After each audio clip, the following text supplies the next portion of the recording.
Assalamualaikum warahmatullahi wabarakatuh.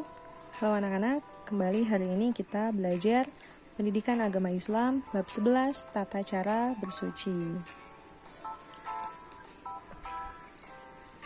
Coba kita baca sama-sama ya. Bismillahirrahmanirrahim. Ahmad dan ayah pergi ke masjid. Mereka masuk lewat serambi.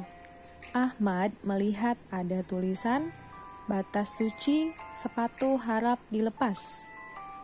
Ada ya, kalau kamu suka ke masjid, ke musola, suka ada ya tulisan seperti itu. Nah, batas suci, sepatu harap dilepas. Ahmad bertanya kepada ayah, arti suci itu apa? Apakah suci sama dengan bersih? Bagaimana cara bersuci?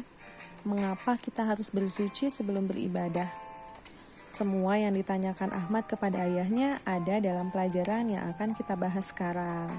Yuk kita belajar sama-sama. Suci artinya bersih. Yang bagian A, bersuci sebelum beribadah. Suci artinya bersih, kita umat Islam harus bersuci sebelum beribadah kepada Allah. Bersuci disebut juga toharoh. Nah, kalau mau beribadah harus dalam keadaan bersih, tidak boleh masih kotor-kotor, masih nempel najis, lalu beribadah, tidak boleh, harus bersuci dulu. Badan, pakaian, dan tempat tinggal harus bersih dari kotoran dan najis. Semua najis adalah kotor. Kotoran manusia, kotoran hewan, serta air kencing adalah najis. Bangkai, darah, serta nanah juga termasuk najis. Najis pada badan dan pakaian harus segera dibersihkan. Tempat ibadah juga harus dibersihkan sebelum kita sholat. Lanjut lagi, B, menunjukkan perilaku bersih. Seorang muslim harus hidup bersih. Seorang muslim suka kebersihan. Setiap pagi dan sore mandi, memakai sabun, tidak lupa menggosok gigi, lalu berganti pakaian. Anak bersih suka cuci tangan dan kaki setelah bermain di luar rumah. Apalagi zaman sekarang ya, banyak virus-virus, banyak penyakit. Jadi kalau setelah main atau setelah keluar rumah kita harus cuci tangan dulu, cuci kaki, baru boleh main lagi di rumah. Nah, anak bersih juga suka menata rapi kamarnya. Kalau habis main, mainannya berantakan, diberesin lagi. Jangan nunggu diberesin mamahnya ya, diberesin sendiri, dirapikan kamarnya sendiri. Lalu anak bersih juga suka membersihkan rumah dan perabot, menyapu lantai dan halaman, membuang sampah pada tempatnya. Nah, ini kamu juga termasuk membantu orang tua ya, membersihkan rumah, nyapu, ngepel. Hidup bersih sangat penting karena itu ajaran agama. Allah suka anak yang bersih, Allah tidak suka anak yang kotor. Lalu bagian C ada tata cara bersuci. Najis dan kotoran dibersihkan dengan air bersih. Jika tidak ada air, maka dengan tisu atau dengan kain, kertas, atau daun. Bisa juga dengan kayu serta batu yang bersih.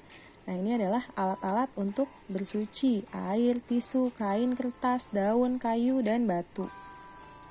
Najis yang menempel pada badan dibersihkan dengan air, lalu dilap dengan kain. Contohnya, kaki yang terkena kencing dibersihkan dengan air lalu dilap. Najis yang melekat pada pakaian dibuang dengan tisu. Lalu pakaian dicuci dengan sabun, kemudian dibilas dengan air bersih.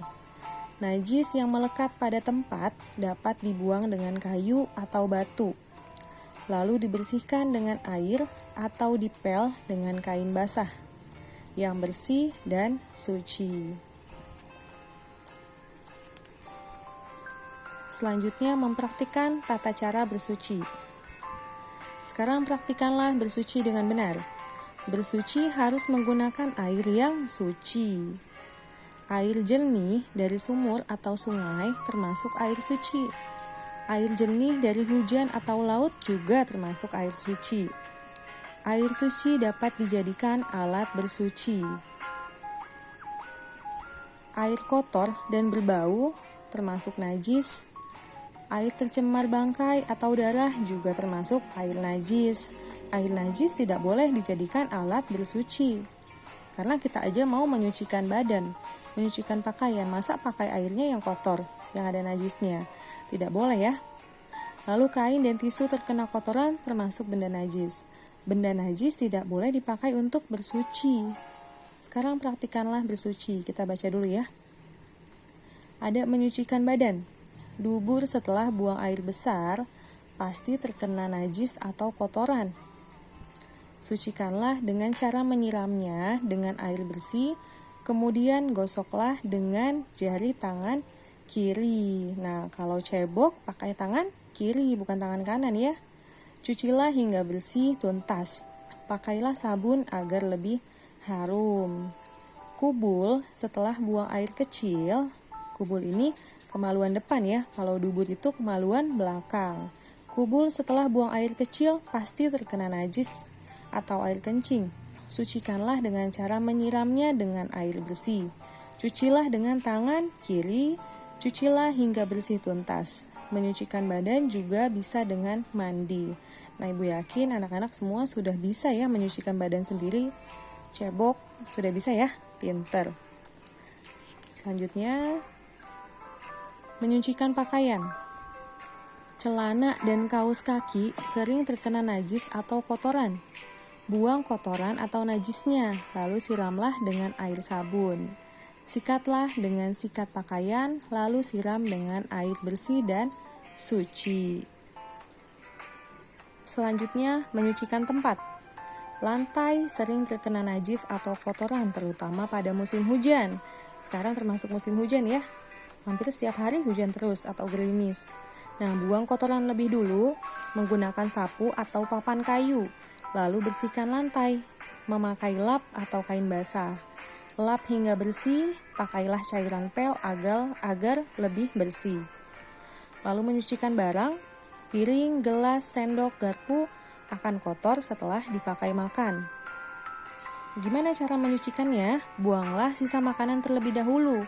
Lalu gunakan sabun dan spons untuk menggosoknya. Bilaslah hingga bersih, lalu keringkan dengan lap. Nah, kita tadabur. Sudahkah saya mampu membedakan benda suci dan benda najis? Yang tadi kita sudah bahas ya. Lalu, mampu mengetahui alat untuk bersuci. Nah, diingat-ingat alat untuk bersuci apa aja. Mampu memahami tata cara bersuci. Mampu mempraktikkan bersuci sebelum beribadah.